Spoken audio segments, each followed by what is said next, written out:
बटाओ भगवान बनती रहे भगवान। तसे मिलत तनी हम कुछ ब्रेक के बाद धीरे धीरे हम स्वस्थ हो रहा बनी गाँव नहीं थोड़ा तबियत घबरा गिरल ढेरे बाकी मंच पे आइला तो ठीक हो जाएगा। शादी ब्याह हो ताटे सही हो गाना के बड़ी महत्व बा। 2004 में गोल रहले करा के हम चंदा कंपनी से गोदवाला गोदनवा आज बहुत कलाकार सब गावेला ओकरी कैसेट में गोल रहली जा। जैसे शादी होता है जा घर में दुल्हन आई कन्या आई तो गोदना गोदवाओ जरूरी बा। पहले तो गांव के गली में खोरी में गोदनहारी घूमे गोदना गोदे खाती दुआरी पर जाके गोदना सोहर गाय गाय गोदे तो काहे गोदना गोदे खातिर आज गोदनहारी के खोजल जाता। ऐसे कि दुल्हनिया के जब सोहर गाय गाय गोदना सुनाई तो घर में मंगल होई सोहर होई बबुआ होई ए मंगल कामना से भी गोदना गोदवाओ जाला। लेकिन गांव में कैसे आवाज से चलेला लोग गोदनहारी लोग को आवाज देखी थोड़ा सा बाबू गोदाना गोदावाला गोदाना दान धर्म तू कर पूजावन मिली कुलपुन उतना दान धर्म तू कर पूजावन मिली कुलपुन उतना हवा दिल तू मानव रह पूजिए मुंडे बले जाता ना गोदावाला गोदाना अरे गोदावाला हो गोदना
चाहे दिल बनवाला और चाहे तू बलमुआ के नाम लिखवाला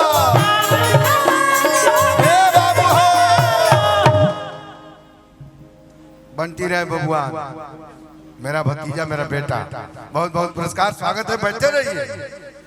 अपनी अपनी मर्जी से सब केहू गोदना गोदवावेला केहू फूल कढ़वावेला केहू दिल बनवावेला केहू अपना मर्द के नाम लिखवावेला केहू भगवान के नाम लिखवावेला केहू अपना प्रेमी के नाम लिखवावेला। अब रूप बदल गइल बा गोदना नहीं के गोदा द त टैटू ओकर जगह धले ले बा। यहां यहां यहां देखो ई कहां टैटू कर तनी पीछे होख आई देखा टैटू अभी कोनो मतलब बा अब तो खुला ही पड़ी दिखावे खातिर लोग। अरे फूल कढ़वाला चाहे दिल बनवाला चाहे तू बलमुआ के नाम लिखवाला अरे आव छपवाला रुचे भावे जवन मनावा आव छपवाला रुचे भावे जवन मनावा रे गोदवाला गोदवाला हो हे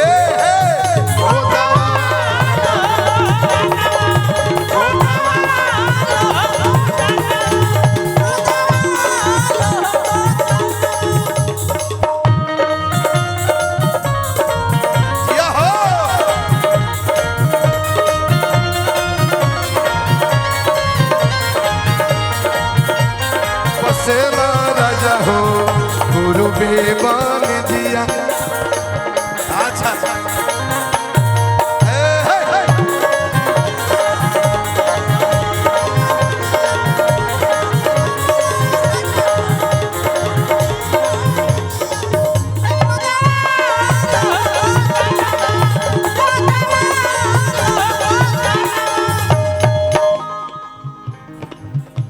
अरे गोदा ना गोदा वाला के महिमा भारे,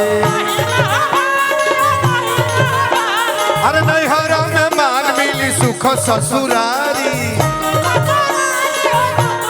बाबू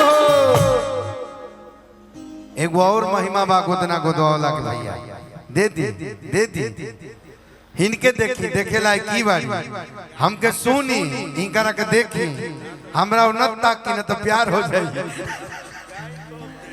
हाँ ता गाँव तनी नाचे लोग तो दे।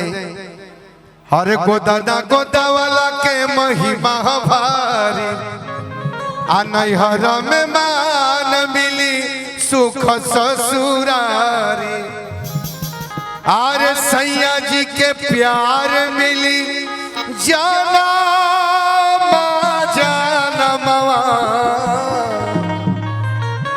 के राजा जी के प्यार मिले जनम जनमवा, सैया जी के प्यार मिली जनम जन गोदवा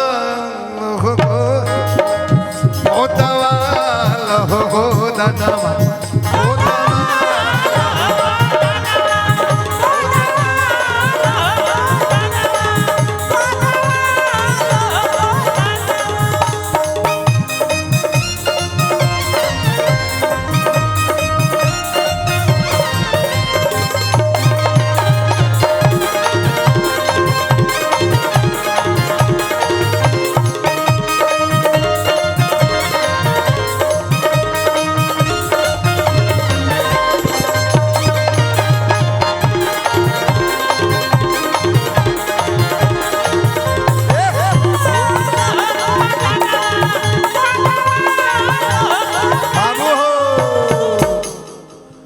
अरे गोधन वो गोदावली हो मोर के नमूना,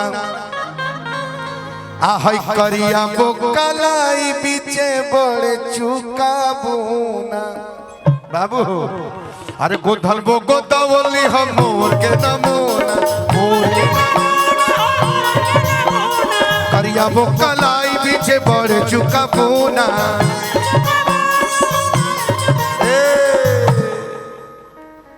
आनंद गोपाल वो बंटी राय भगवान मेरा बेटा जिसके ससुराल में हम लोग आए हैं, छोटा हाँ भतीजा जवन गोदना हमार मेहरारू को दोले है भैया।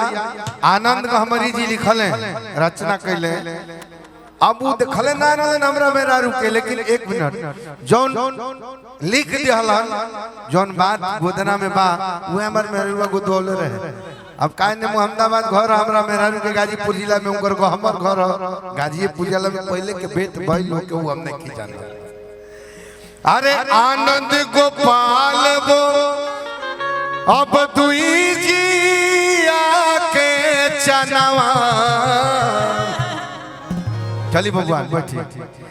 अरे आनंद गोपाल वो दुई जी आके चनवा, आनंद गोपाल वो दुई जी आके चनवा। गोदवा लहो गोदवा गोदवा लहो गो चलो गोदवा